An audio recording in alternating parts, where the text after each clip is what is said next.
الی ربها ناظرہ، اپنے رب کو دیکھتے، انہیں دیدار الہی کی نعمت سے سرفراز فرمایا جائے گا۔ اس آیت سے ثابت ہوا کہ آخرت میں مومنین کو دیدار الہی میسر آئے گا۔ یہی اہل سنت کا عقیدہ ہے۔ قرآن پاک، احادیث طیبہ اور اجماع کے کثیر دلائل اس پر موجود ہیں کہ آخرت میں مومنین کو اللہ کا دیدار ہوگا۔ یہ دیدار بے کیف اور بے جہت ہوگا۔ یہ دیدار بے کیف اور بے جہت ہوگا۔ اس کو یاد رکھ لیں کہ آخرت میں مومنین اللہ کا دیدار کریں گے، اور یہ دیدار کیسے ہوگا؟ بے کیف بے جہت۔ اللہ تعالی جہت سے، سم سے، ڈائریکشن سے پاک ہے۔ یہ دیدار بے کیف ہوگا، بے جہت ہوگا۔ وَوُجُوهٌ يَوْمَئِذٍ بَاسِرَةٌ، اور کچھ منہ اس دن بگڑے ہوئے ہوں گے، کالے، سیاہ، تاریک، غمزدہ، مایوس۔ یہ کفار کا حال ہے۔ اللہ قیامت کے میدان میں ہمارے چہروں کو تر و تازہ رکھے، اپنا دیدار نصیب فرمائے، اپنے حبیب کا دیدار اور ان کی شفاعت نصیب فرمائے۔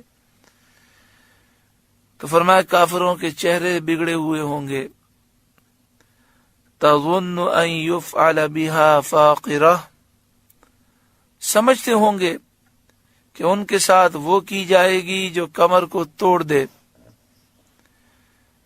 یعنی وہ سمجھ جائیں گے کہ شدید عذاب، شدت عذاب اور ہولناک مصیبتوں میں وہ گرفتار کیے جائیں گے۔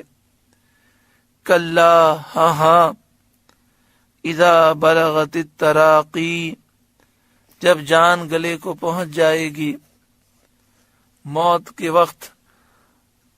وقیلا، اور لوگ کہیں گے جو اس مرنے والے کے قریب ہوں گے، من راق، کہ ہے کوئی جھاڑ پھونک کرے تاکہ اس کو شفا حاصل ہو۔ وظن انہ الفراق، اور وہ مرنے والا سمجھ لے گا کہ یہ جدائی کی گھڑی ہے۔ والتفت الساق بالساق، اور پنڈلی سے پنڈلی لپٹ جائے گی، یعنی موت کی کرب اور سختی سے پاؤں آپس میں لپٹ جائیں گے۔ یا یہ معنی ہے کہ دونوں پاؤں کفن میں لپیٹے جائیں گے، یا یہ معنی ہے کہ شدت پر شدت ہوگی۔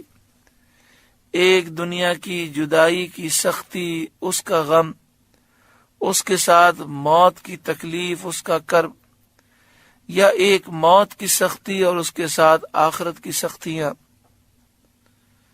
الی ربک یومئذ المساق، اس دن تیرے رب ہی کی طرف ہانکنا ہے، یعنی بندوں کا رجوع اللہ ہی کی طرف ہے، وہی ان میں فیصلہ فرمائے گا۔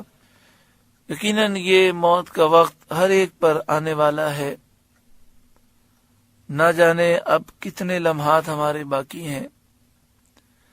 اللہ تعالی ہم پر کرم فرمائے، ہماری سستی، کاہلی، غفلتیں دور ہوں، دل کا زنگ دور ہو۔ اللہ ہماری تمام ظاہری باطنی برائیاں، گناہوں کی عادتیں دور فرمائے۔ جب ہمارا وقت آخیر ہو تو اللہ خیر و عافیت کے ساتھ ہمیں خاتمہ بالایمان محبوب کریم کے جلووں میں نصیب فرمائے۔ آمین بجاہ سید المرسلین صلی اللہ علیہ وآلہ وسلم۔ سورہ قیامہ کا پہلا رکوع مکمل ہوا۔ اللہ تعالیٰ اس رکوع کے نور سے ہمارے قلوب کو روشن اور منور فرمائے۔